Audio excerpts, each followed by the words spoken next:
Kisah Ibu Musang yang suka menipu.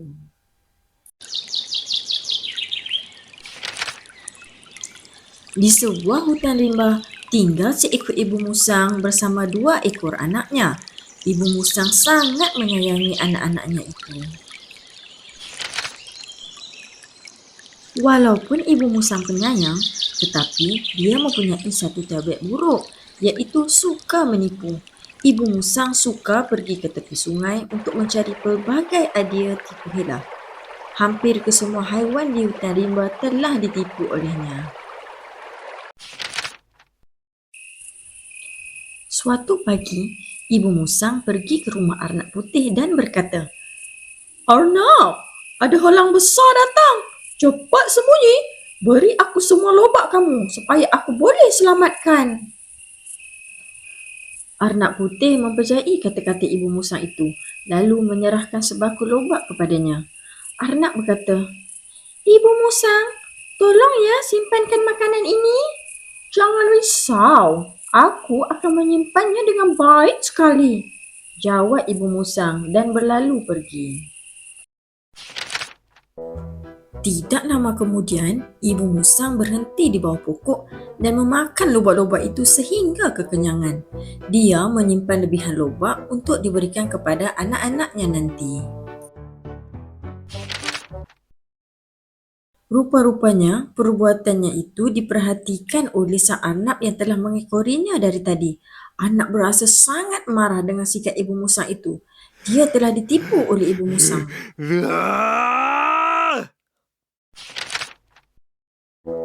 Keesokan harinya pula, ibu musang menipu kura-kura. "Kura-kura, kura-kura, aku dengar sungai nak melimpah. Biar aku tolong simpankan makanan kamu sebelum tenggelam." Kura-kura tanpa berfikir panjang terus memberikan sebakul buah-buahan dan sayur-sayuran kepada musang.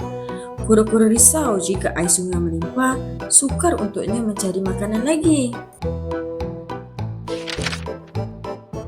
Apabila ibu musang pulang ke sarang, dia memberikan semua makanan itu kepada anak-anaknya.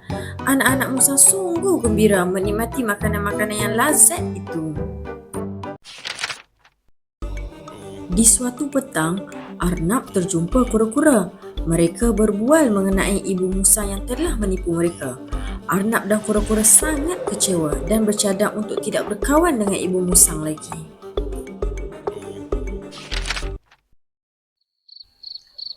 Namun, pada suatu malam, ketika ibu musang dan anak-anaknya sedang tidur, tiba-tiba ibu musang terdengar sesuatu.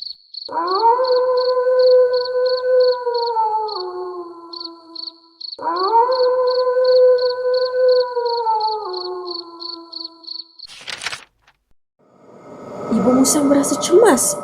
Bunyi itu tidak jauh daripada sarangnya. "Oh, itu bunyi sang serigala liar datang ke hutan," kata ibu musang yang dalam ketakutan. Ibu musang bangun dan terus berlari meminta bantuan kepada Arnab dan kura-kura untuk memberitahu kepada Raja Rimba agar dapat mengusir serigala keluar dari hutan. "Arnab, kura-kura, tolong aku! Serigala datang! Tolong beritahu kepada sang Raja Rimba," kata ibu musang kepada Arnab dan kura-kura. Arnab pun menjawab, "Kami tidak percaya lagi, ibu musang. Kau asyik menipu." "Tidak, kali ini betul-betul. Suara serigala tidak jauh daripada sarang aku. Tolonglah Arnab," rayu ibu musang. Tetapi Arnab dan kura-kura tidak mahu membantu ibu musang kerana mereka tidak mempercayai cerita ibu musang itu. Lagipun, mereka kecewa kerana makanan simpanan mereka telah dihabiskan oleh ibu musang. Kura-kura berkata, "Ibu musang, aku ni haiwan yang paling lambat. Kalau kau nak aku pergi beritahu Raja Rimba, nampaknya esok pun aku belum tentu sampai. Ha ha ha ha.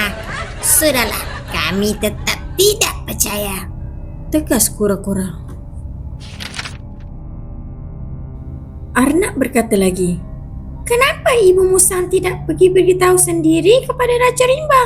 Bukankah Raja Rimba tinggal tidak jauh daripada sarang kamu? Ibu musang terdiam.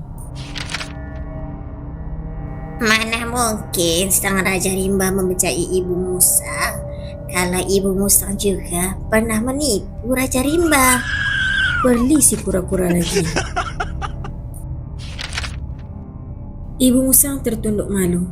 Dia terus berlari kembali ke sarang untuk menyelamatkan anak-anaknya.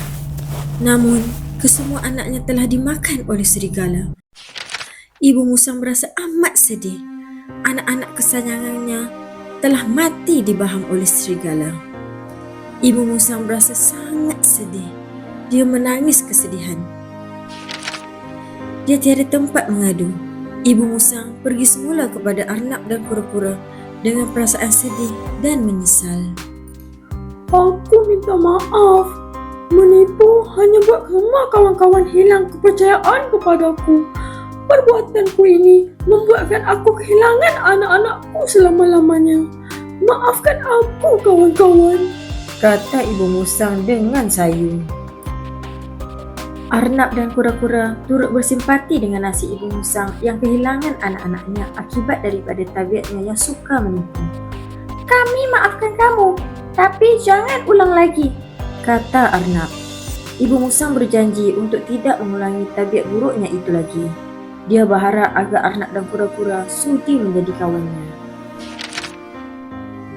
Sejak hari itu, ibu musang berjanji untuk berkata benar. Dan akhirnya, kawan-kawan di rimba mempercayai ibu musang semula. Setiap malam, ibu musang akan merenung melihat bintang-bintang sehingga tertidur. Ibu musang sangat rindu terhadap anak-anaknya. Pengajaran daripada cerita ini ialah, pertama, jangan suka menipu. Sekali orang hilang percaya, sukar mendapatkannya kembali. Yang kedua, berkata benar menjadikan kita disayangi dan dihormati. Dan yang ketiga, kawan yang baik tidak memperdaya antara satu sama lain.